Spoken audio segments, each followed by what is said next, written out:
ناکامی پر غور نہیں کرے گا، ان عوامل پر غور نہیں کرے گا جن کی بنا پر اس کو ناکامی ہوئی، تو وہ ضرور دنیا میں شکست کھائیں گے اور جوتیاں ہی جاٹیں گے اور کیا کریں گے۔ یہ ہمارا آج کا سبق جو کہ مرزا فرحت اللہ بیگ صاحب نے لکھا، اس میں سوال نمبر 4 تھوڑا سا توجہ طلب ہے۔ اس میں لکھا ہے جی مندرجہ ذیل الفاظ میں سے سابقے اور لاحقے الگ الگ کر کے لکھیں، یعنی الفاظ ملا کر دیے گئے ہیں، اس میں سے الگ الگ کرنا ہے۔ پہلے تو دیکھیں سابقہ کیا ہوتا ہے، سابقہ کسے کہتے ہیں؟ سابقہ کا مطلب ہوتا ہے پہلا، پچھلا، پہلے آنے والا۔ کچھ مفرد اعداد اردو میں ایسے ہوتے ہیں جن سے پہلے ایک علامت لگا دی جائے تو ایک نیا لفظ بن جاتا ہے، وہ جو علامت لگائی جاتی ہے اس علامت کو سابقہ کہتے ہیں، سمجھے؟ جس طرح مثلا سابقہ میں دیکھیے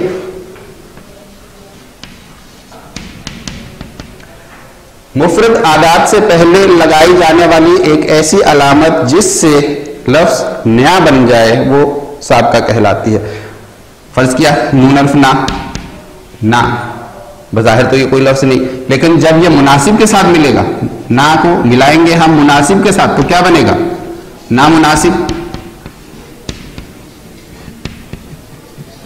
یہ نا جو ہے یہ سابقہ ہے، مناسب تو لفظ ہے، مفرد لفظ ہے یہ، ٹھیک ہے، اور نا جو ہے یہ سابقہ ہے۔ اسی طرح اس میں ایک اور لفظ ہے لا، لا کے ساتھ اگر ہم ملائیں حاصل، حاصل ایک لفظ ہے، لا ایک علامت ہے، ان دونوں کو بنائیں گے تو یہ بن جاتا ہے لا حاصل، لا حاصل، یہ ایک نیا لفظ بن گیا۔ اور یہ لا حاصل جو ہے یہ حاصل کا الٹ بن گیا۔ حاصل کا مطلب کچھ لینا، حاصل کرنا، لا حاصل کا مطلب کوشش تو کی لیکن ملا کچھ نہیں، ٹھیک۔ اسی طریقے سے ایک اور لفظ ہوتا ہے اسے کہتے ہیں لاحقہ۔ لاحقہ کا مطلب بعد میں آنے والا، تعریف تقریباً اسی طرح ہے، مفرد اعداد کے بعد میں آنے والی علامت لاحقہ کہلاتی ہے، اس سے بھی نئے لفظ بن جاتے ہیں۔ جس طرح ایک لفظ ہے انگیز، انگیز کے ساتھ اگر پہلے، انگیز سے پہلے اگر ہم لگا دیں شر تو یہ بن جائے گا شرمگیز۔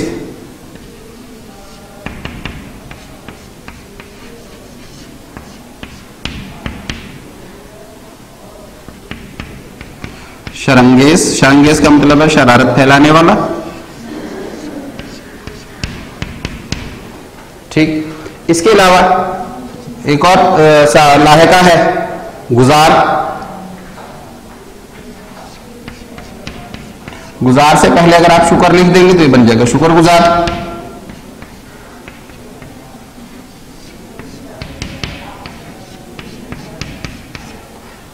یہ الفاظ اس میں دیے ہوئے ہیں، بد نصیب، بدقسمت، داغدار، لا علاج، پائیدار، شکر گزار۔ اس میں یہاں اپنے سابقے اور لاحقے الگ کرنے ہیں۔ بد نصیب میں بد سابقہ ہے، بدقسمت میں بد سابقہ ہے، داغدار میں دار لاحقہ ہے، لا علاج میں لا جو ہے یہ سابقہ ہے، پائیدار میں دار جو ہے یہ لاحقہ ہے، شکر گزار میں گزار ہے یہ لاحقہ ہے۔ یہ آپ کو جو حل ملا ہے اس کے اندر کر بھی دیا گیا ہے، حل بھی کر دیا گیا، لیکن اسی لیے یہاں پہ بتا بھی دیا گیا۔ اب آپ دیکھیے گھر کا کام،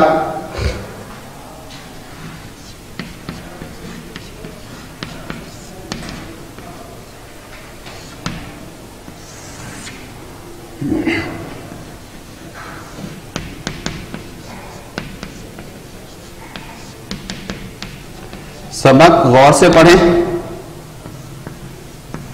اور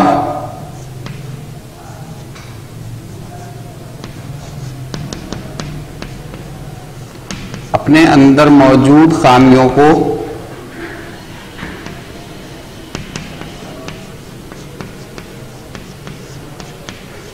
اس سبق کو پڑھنے سے جو خامیاں آپ کو اپنے اندر نظر آتی ہیں ان خامیوں پہ غور کریں اور ان کو ختم یا کم کرنے کی کوشش کریں۔ پہلے تو کم کرنے کی کوشش کریں، تب وہ دھیرے دھیرے ختم ہوگی، ایک دم سے ختم نہیں ہوتی۔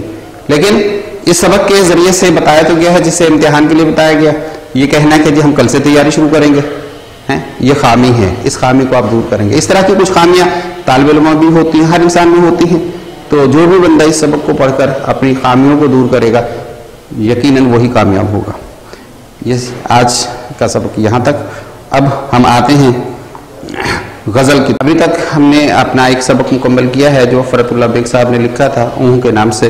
اب دوسرا ٹاپک جو ہمارے پاس ہے غزل غالب صاحب کی غزل. اور ظاہر ہے غالب ہے تو اسد اللہ خان غالب صاحب ہی نے لکھا ہوگا اسے. اس کے بارے میں تھوڑی سی بات ہوگی، لیکن اس سے پہلے ہم مرزا غالب صاحب کے بارے میں تھوڑی سی بات کریں گے. مرزا غالب صاحب ایک بڑے مشہور و معروف شاعر ہیں اردو کے، بلند پایا شاعر ہیں اردو کے. ان کا بڑا ایک نام ہے، ایک ان کا اور ایک علامہ اقبال صاحب کا. علامہ اقبال صاحب کا موضوع الگ ہے، ان کا موضوع الگ ہے، لیکن ان کا جو مقام ہے اردو شاعری میں وہ کسی اور شاعر کو نصیب نہیں ہوا. مرزا صاحب 1797 اس وقت یہ پیدا ہوئے آگرہ میں. ابھی 6 سال کے ہی تھے کہ ان کے والد صاحب کا انتقال ہو گیا. پھر ان کے چچا نے ان کی دیکھ بھال کی، ان کو سنبھالا. تو 10 سال 12 سال تھے، چچا کا انتقال ہوا تو پھر یہ اپنی ننیال میں آ گئے. 13 سال کی عمر میں شادی ہو گئی اور دلی میں رہائش اختیار کی. انہی دنوں میں مقصد زیادہ سے زیادہ 14-15 سال کی عمر ہوگی جب انہوں نے شاعری پر کرنا شروع کی. پہلے انہوں نے اپنا تخلص اسد رکھا، اپنی شاعری میں لفظ اسد استعمال کرتا ہے. اور پرانے شاعر غزلیں جو ان کی نظروں سے گزریں گی اس میں ان کا لقب تخلص جو ہے وہ اپنا اسد ہی ملے گا. لیکن ایک اور اسد صاحب تھے، وہ بھی ایک شاعری کرتے تھے، اپنا تخلص استعمال کرتے تھے اسد. تو دو اشخاص جب ایک ہی اپنا تخلص استعمال کریں گے تو شعر میں پہچان نہیں رہتی. ان کو جب اس بات کا علم ہوا تو ان کے جو ماموں تھے، جو ننیال والے تھے رشتہ دار، انہوں نے کہا کہ بھائی تم اپنا تخلص تبدیل کر لو. جب انہوں نے تخلص تبدیل کرنے کا کہا تو انہوں نے پھر غالب اپنا تخلص تجویز فرمایا. تو جب سے اس کے بعد ان کی جو بھی شاعری ہوئی ہے، جو بھی غزلیں انہوں نے کہیں، نظمیں کہیں، تو اس میں انہوں نے اپنا نام اپنے نام کے ساتھ غالب ہی لکھا. دلی میں رہتے تھے، بہت سارے ان کے اصحاب بھی تھے، اور شاعری تو خیر ان کا اوڑھنا بچھونا تھی. پرانے زمانے کی جو غزلیں ہوتی تھیں ان میں انہوں نے تھوڑی سی جدت پیدا کی، خوبصورتی پیدا کی، جدید بنا دیا شاعری کو. مثلا فلسفہ، سیاست، معاش اور معاشرت وغیرہ کی کچھ ایسی چیزیں تھیں جو انہوں نے شاعری میں شامل کی، جس کی وجہ سے شاعری میں ایک نیا انداز پیدا ہوا، ایک نئی خوبصورتی پیدا ہوئی. الفاظ کا چناؤ بھی ان کا بڑا بہترین ہوتا تھا. کئی الفاظ لوگوں کے سمجھ میں بھی نہیں آتے. جس طرح وہ ایک ان کی غزل ہے، اس کا شعر ہے: مدت ہوئی ہے یار کو مہما کیے ہوئے، جوش قدا سے بزم تقاضا کیے ہوئے. اب یہ دوسرا جو مصرع ہے بڑی توجہ کے بعد سمجھ میں آتا ہے، ایسے نہیں آ جاتا کہ پڑھا اور سمجھ میں آ گیا. نہیں، یہ ایک شاعر کا مقام ہوتا ہے کہ وہ اپنے الفاظ کس طرح استعمال کرتا ہے. کتابیں تو ان کی زیادہ تر جو نثری کتابیں ہیں، نثر میں بھی انہوں نے بہت کچھ لکھا ہے. جب نثر کی بات آئے گی تو اس پہ انشاءاللہ بات کریں گے. لیکن نثری کتابوں کے علاوہ شاعری میں ان کے دو کتابیں ہیں، ایک دیوان غالب جو کہ اردو میں ہے، اور ایک کلیات غالب جو کہ فارسی میں ہے. فارسی میں بھی انہوں نے شاعری کی ہے. ان کی شاعری بہادر شاہ ظفر صاحب کو پسند آئی. اب وہ وجہ بتائیں گے جو یہ غزل جس کی بنا پر بنی، جس وجہ سے یہ غزل جو ہم پڑھیں گے وہ بنی، وہ وجہ ہم تھوڑی سی آپ کو بتانا چاہیں گے. بات یہ ہوئی تھی کہ یہ غالب صاحب ایک دفعہ اپنے مصاحبوں کے ساتھ، اپنے ساتھیوں کے ساتھ، اپنے دوستوں کے ساتھ ایک جگہ بیٹھے ہوئے تھے. تو گلی میں سے استاد ذوق کی سواری گزر رہی تھی. استاد ذوق جو تھے یہ اس وقت کے جو بادشاہ تھے ہندوستان کے، بہادر شاہ ظفر، ان کے استاد تھے، یعنی بادشاہوں کے استاد تھے. وہ کیا مرتبہ تھا ان کا، مرتبہ اچھا بڑا تھا. تو وہ جب یہاں سے ان کے سامنے سے گزرے تو مرزا غالب صاحب نے ایک فکرہ ان کو اوپر چست کر دیا. بیٹھے بٹھائے: کیا ہوا ہے شاہ کا مصاحب پھر ہے اترا کا. فکرہ یہ مقصد یہ مصرع کہہ لیں آپ، ایک شعر کا مصرع. بعد میں انہوں نے اس کے ساتھ دوسرے مصرے لگا کے پوری غزل ہی لکھ ڈالی. اب یہ بات انہوں نے کہہ دی کس کو؟ استاد ذوق کو. استاد ذوق صاحب بڑے نخرے والے آدمی ہیں، ظاہر ہے نخرہ تو ہوگا، وہ بادشاہ کے استاد ہے. یہاں کوئی سپاہی کا استاد ہو جائے تو اس کے نخرے لیے پڑتے، تو بادشاہ کا استاد تو پھر اور کچھ ہو جاتے ہیں. انہوں نے جا کے بادشاہ سلامت کو شکایت کر دی، جی اس طرح طرح بات ہوئی ہے. بادشاہ سلامت نے اپنا مشاعرہ رکھوا لیا اور مرزا غالب صاحب کو بطور خاص بلایا. مرزا غالب صاحب کو آگے جی بات ہوئی. ابھی مشاعرہ شروع نہیں ہوا لیکن بات چیت شروع. بادشاہ سلامت نے پوچھا استاد ذوق سے، ہاں بھی کون تھے؟ استاد ذوق تو نہیں بولے لیکن ان کے ساتھ جو ان کے کارندے بیٹھے ہوئے تھے نا شاگردان، انہوں نے پیچھے سے کہہ دیا ہاں جی استاد کی شان میں گستاخی کی گئی. کس نے کی؟ غالب صاحب نے کی. غالب صاحب وہاں موجود تھے. بادشاہ سلامت نے غالب صاحب کو بلا لیا. ہاں جی آپ نے کچھ کہا؟ غالب صاحب نے کہا ہاں جی کہا. ہاں بھی کیا کہا؟ انہوں نے یہ مصرع پڑھ دیا، ہوا ہے شہ کا مصاحب پھرے ہے اتراتا. کہنے کہ یہ میں نے طنز پر نہیں کہا. اب غالب صاحب کا جواب ہے کہ طنز پر نہیں کہا بلکہ یہ میری ایک نئی غزل ہے، اس کا جو مقطع ہے اس کا مصرع اولا ہے.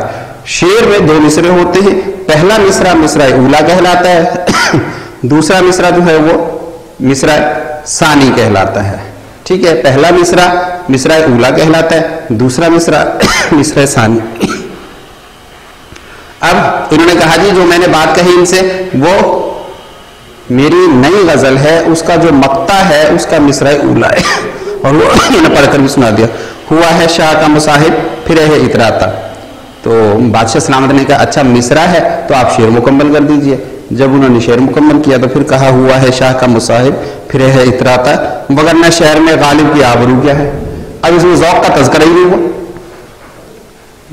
بادشاہ سلامت کو شعر بڑا پسند آیا، واہ یہ مقطع ایسا ہوگا تو پھر غزل کیا ہوگی، پوری غزل کہیے. اب مشاعرہ شروع ہی غالب صاحب سے ہو رہا ہے. غالب صاحب یہ پوری غزل جو تھی یہ ان کے گوش گزار دی. ہم پوری غزل پہلے آپ کو سنا دیتے، اس کے بعد انشاءاللہ پھر اس کے ایک ایک شعر کی تشریح کریں گے. ہر ایک بات پہ کہتے ہو تم کہ تو کیا ہے، ہر ایک بات پہ کہتے ہو تم کہ تو کیا ہے، تم ہی کہہ دو یہ انداز گفتگو کیا ہے. چپک رہا ہے بدن پر لہو سے پیرہن، چپک رہا ہے بدن پر لہو سے پیرہن، ہماری جیب کو اب حاجت رفو کیا ہے. جلا ہے جسم جہاں تو دل بھی جل گیا ہوگا، جلا ہے جسم جہاں دل بھی جل گیا ہوگا، کوڑے دیتے ہو اب جو راکھ تو جستجو کیا ہے. رگوں میں دوڑتے پھرنے کے ہم نہیں قائل، جب آنکھ ہی سے نہ ٹپکا تو پھر لہو کیا ہے. رہی نہ طاقت گفتار اور اگر ہو بھی تو کس امید پہ کہیے کہ آرزو کیا ہے. ہوا ہے شاہ کا مصاحب پھرے ہے اتراتا، وگرنہ شہر میں غالب کی آبرو کیا. یہ غزل جیسے ہی انہوں نے پڑھی تو ان کے پڑوس میں ایک اور شاعر بیٹھے ہوئے تھے. ان کے ہاتھ میں ایک پرچہ تھا، وہ پرچے کو بس یوں مروڑ بھی لیتے تھے، ہاتھ میں رکھ لیتے تھے، یوں کر کر کے بیٹھے ہوئے. تو اس نے فوراً ان کا پرچہ چھینا. انہوں نے سوچ سمجھا کہ بھائی یہ پرچے پہ لکھ کے لایا ہوگا. وہ پرچہ جب دیکھا پرچہ خالی، پرچے پہ کچھ بھی نہیں لکھا ہوگا. اب معلوم یہ ہوا کہ صاحب نے وہیں بیٹھے بیٹھے پھر بدھی یہ پوری غزل کہہ دی صرف ایک مصرے کے کہنے پر. ایک مصرے کو سچ ثابت کرنے کے لیے بادشاہ سلامت کے سامنے بیٹھے بیٹھے اسی وقت پوری غزل کہہ دی. حالانکہ لکھی نہیں تھی، پہلے سے نہیں لکھ کے لایا ہوا، بس وہی وہ پرچہ تو دکھاوے کے لیے رکھا ہوا تھا کہ ہاں ہمارے پاس کچھ ہے، لیکن اس میں تھا کچھ نہیں. یہ وہ غزل ہے. ٹھیک ہے، اب ہم آتے ہیں اس کی شاعروں کی تشریح، شعر کی تشریح کی طرف. حوالہ کیسے لکھیں گے؟ شعر کی تشریح سے پہلے تو حوالہ لکھا جائے گا. حوالہ مندرجہ بالا شعر ہمارے اردو کی نصابی کتاب کی غزل غالب صاحب کی غزل سے لیا گیا ہے، جو کہ ہمارے اردو کی نصابی کتاب میں ہے. غالب صاحب اردو شاعری کے بہت بڑے شاعر ہیں، اردو زبان کے بہت بڑے شاعر ہیں، اور ان کا شمار بلند پایا شعراء میں ہوتا ہے.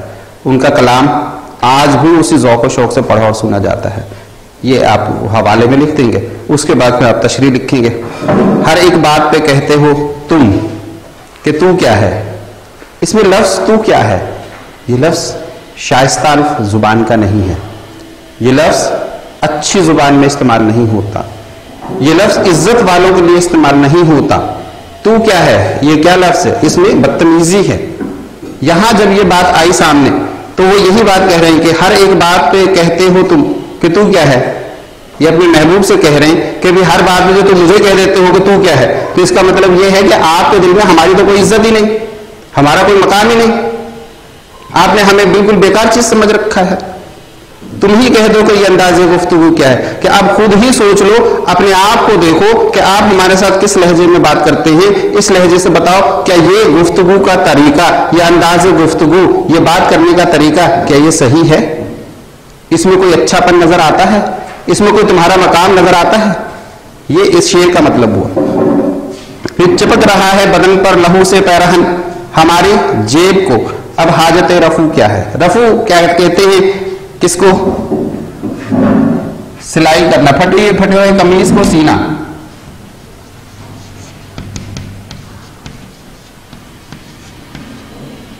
کپڑے کو قمیص ہی کوئی ضروری نہیں ہے, کپڑا کوئی بھی ہو سکتا ہے.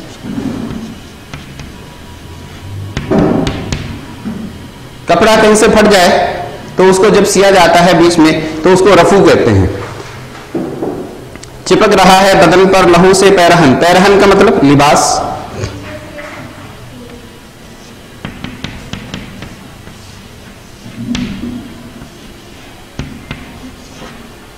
پیرہن کا مطلب ہے لباس.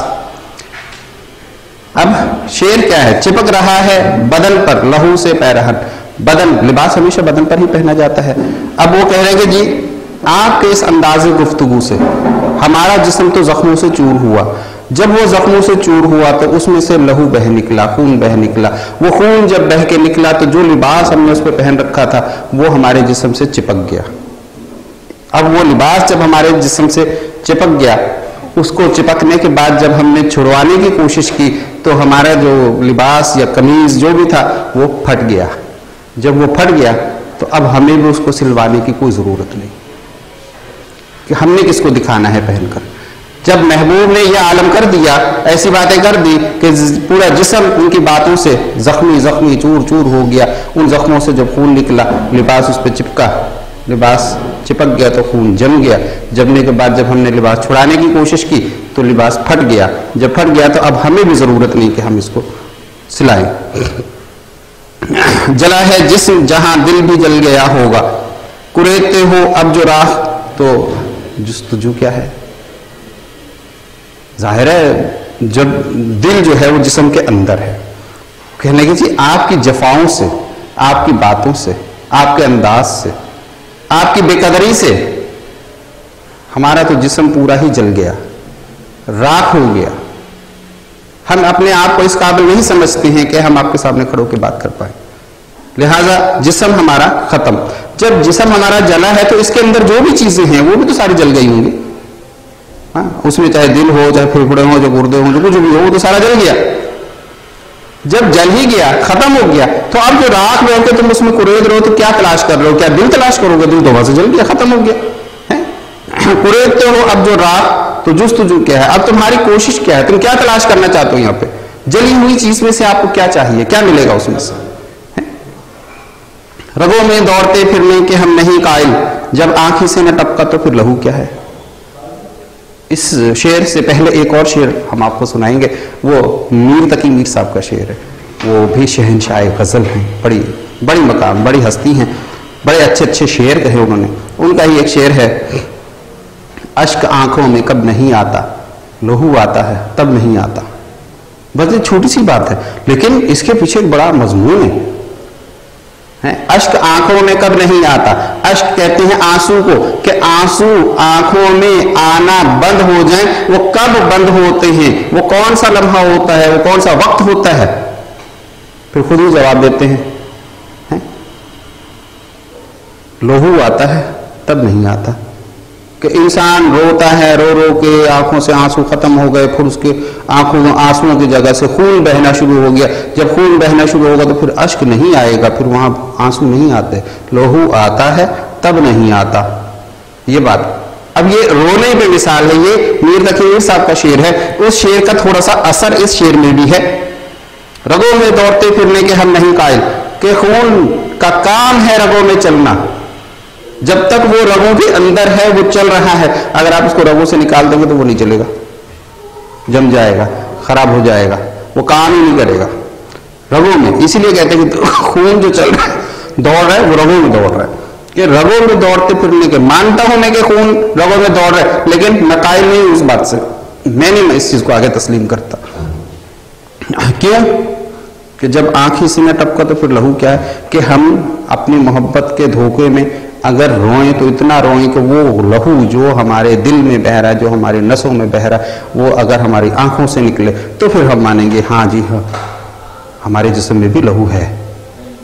صرف دوڑتے پھرنے کے اس کو ہم تسلیم نہیں کرتے ہیں.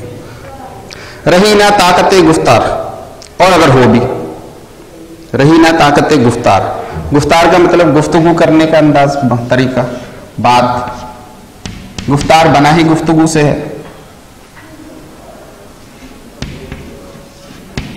باتیں کرنا. رہی نہ طاقت گفتار، جب ہم میں بات کرنے کی ہمت ہی نہیں رہی، طاقت ہی نہیں رہی.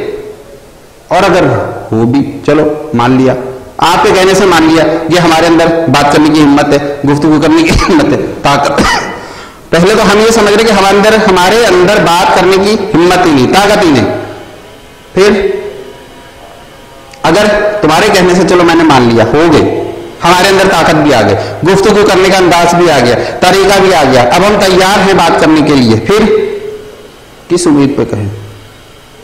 تو کس امید پہ کہیے کہ آرزو کیا؟ تو پھر ہم کیا امید لے کے اپنے محبوب کے سامنے جائیں کہ اپنی آرزو بیان کریں کہ جی ہم یہ کہنا چاہ رہے ہیں آپ سے؟ کون سی آرزو بیان ہوگی وہاں پہ؟ کچھ بھی نہیں. کس امید پہ کہیے کہ آرزو کیا ہے؟ کہ پہلے تو ہمارے اندر بولنے کی طاقت ہی نہیں. اگر چلو آپ کے کہنے سے ہم نے اپنے اندر طاقت پیدا کر لی تو امید بھی تو ہو کہ آگے وہ ہماری بات کو سنیں. اس نے تو ہماری بات کو سننا ہی نہیں. تو کس امید پہ لے کے جائے اس کے سامنے ہم اپنی بات؟ ہوا ہے شاہ کا مصاحب پھرے ہے اتراتا.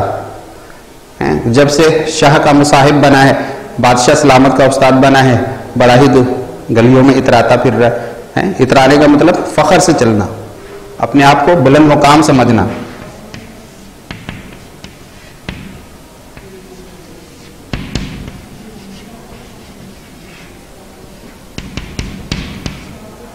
ہوا ہے شاہ کا مصاحب کہ جب سے بادشاہ سلامت کا مصاحب بن گیا، ان کا ساتھی بن گیا، ان کا استاد بن گیا، ان کا بڑا بن گیا، ان کے ساتھ بیٹھنے والا بن گیا، ان کا قریبی بن گیا، تو گلیوں میں اترا کے چل رہا ہے، فخر سے چل رہا ہے.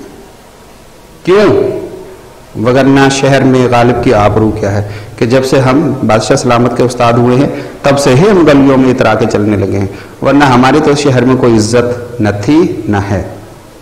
ٹھیک، یہ اس آخری شعر کی تشریح ہوئی. اس میں آگے چل کے دو باتیں ہیں، ایک مطلع اور ایک مقطع.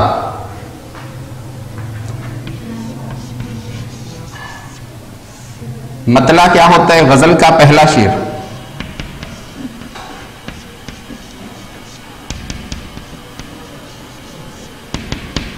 غزل کا پہلا شعر جس کا ہم قافیہ ہونا ضروری ہے، وہ ہم قافیہ بھی ہو، پہلا شعر بھی ہو اور ہم قافیہ بھی ہو.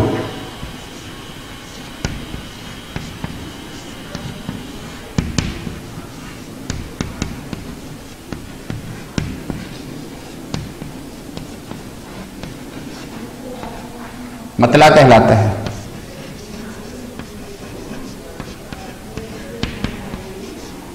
اور اس کے بعد مقطع. مقطع کا لفظ بنا ہے قطع سے. قطع کا مطلب ہوتا ہے توڑ دینا، ختم کر دینا. غزل کا آخری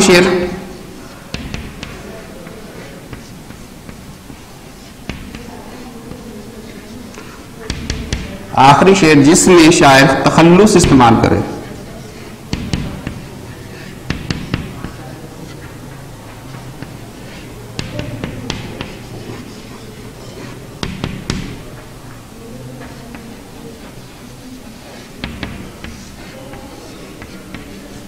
وہ مقطع کہلاتا ہے.